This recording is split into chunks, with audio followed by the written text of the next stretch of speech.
Hey,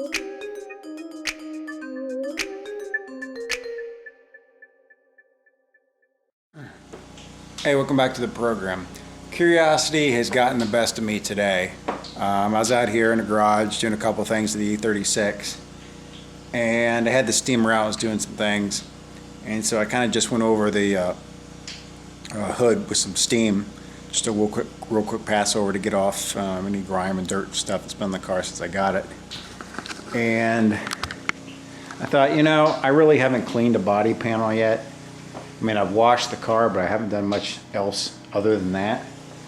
So why don't I just take the time to sort of clean this off, clay bar it, and put a little rubbing compound polish on it. Kind of just see how the hood comes out, and that'll give me an indication of what the rest of the car is going to look like. Now, in fairness, the hood's probably one of the better parts of the car, but it's not perfect.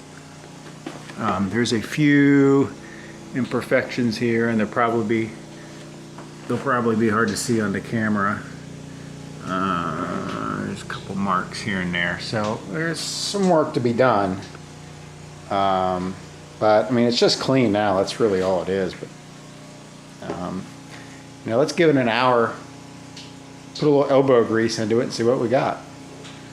Okay. First step I'm going to do is I've got some Griot's paint prep here. You can use whatever you like. But this kind of just takes off any remaining contaminants that may be on the car. It kind of strips things down to bare metal, so to speak. So if it's got any wax or polish or degreaser or anything really, it doesn't really matter what it is. This kind of takes it off, and this stuff isn't designed to shine up the car or anything like that. In fact, when you get done wiping the body panel down, it's going to look like shit.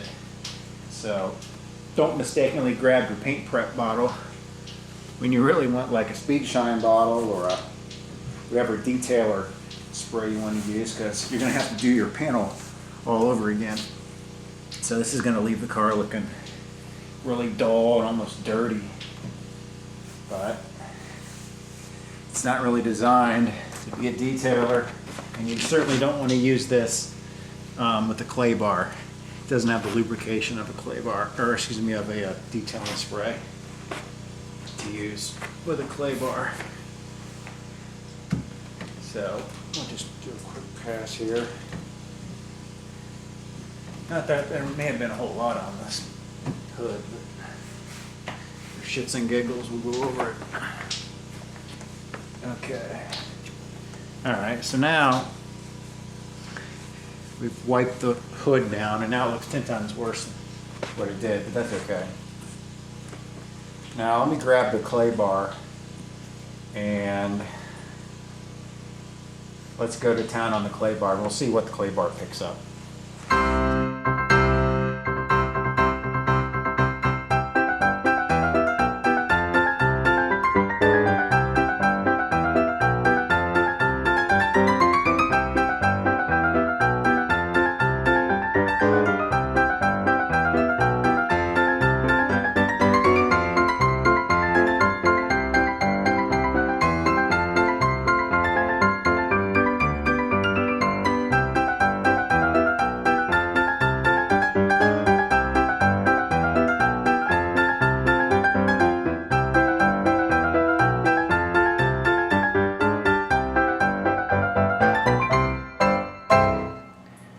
Let's take a look at our handiwork here. This is after clay barring and Sonax Cut Max, which is a little bit more of a more abrasive compound.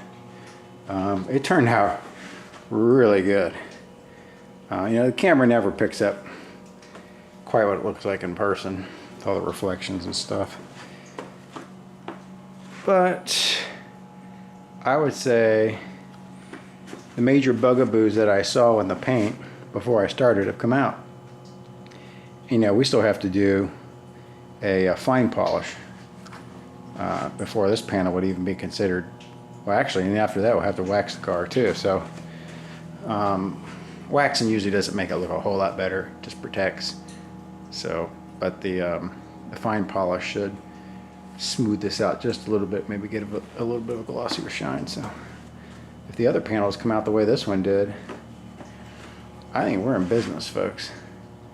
From 1.5 feet away, you can't see any imperfections whatsoever. Now there are a couple there, and I know where they are, so I could usually point them out to you, but I'm not going to do that.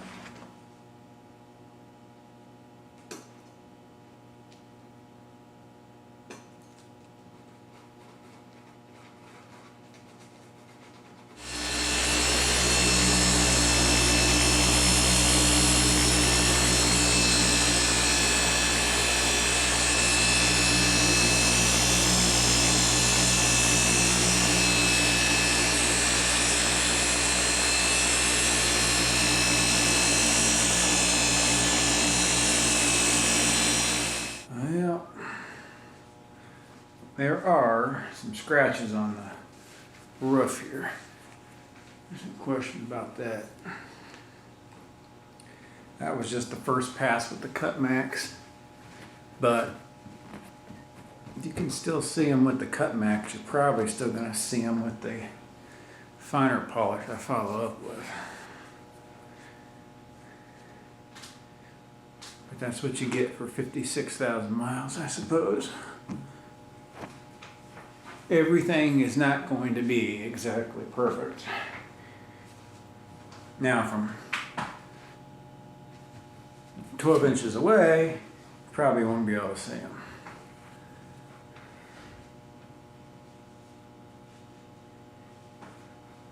And for most people, wouldn't even register, but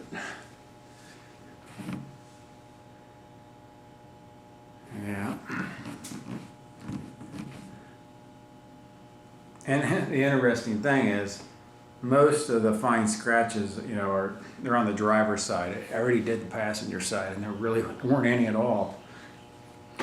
So who the hell knows what they were doing on the roof on this side of the car? Laying their keys on it, or Christmas trees, or ladders, who the hell knows?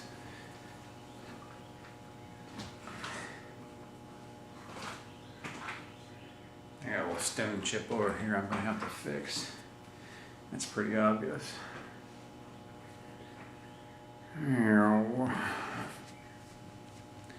Alright, let's go over it with the finer polish. It's not going to hide the scratches anymore, but it should smooth out the reflection a bit.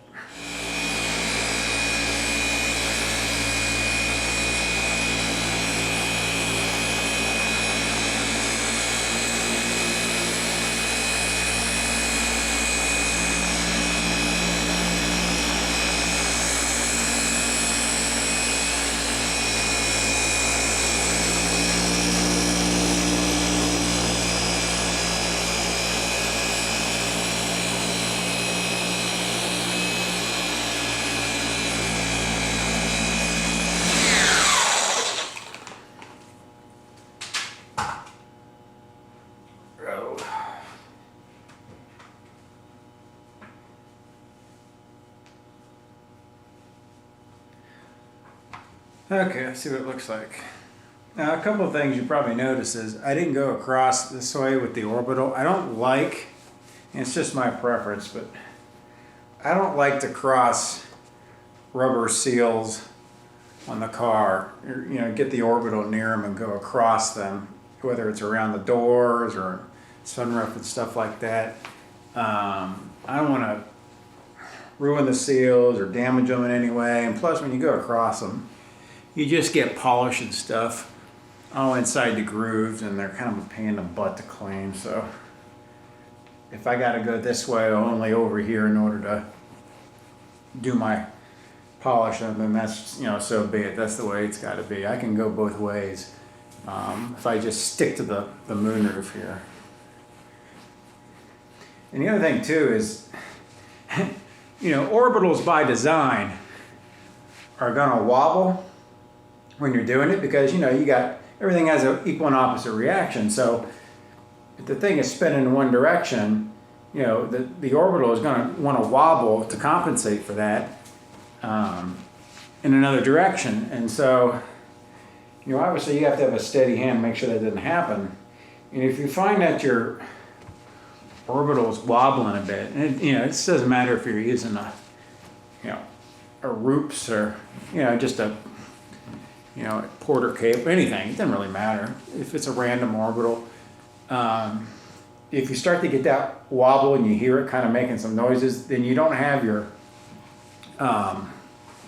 you're not holding the orbital straight and flush with the paint. And that's why you're getting more oscillation and feedback from the orbital and more wobble when you're trying to move it around. So that's an indication that you're kind of angling up a little bit too much, or you've gone over to the side a little too much. So you just need to make sure you compensate and you correct yourself, and so you're as flat as possible to the paint as you can get. I mean, you're never perfect. There's a little bit of margin for error in everything you're going to do, but try to do the best you can.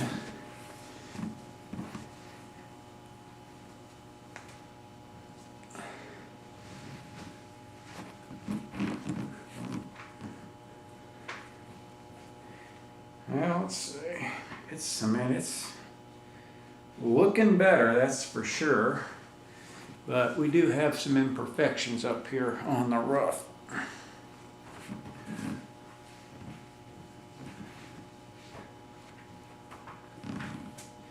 Now, from 2 feet away, you'll never see them.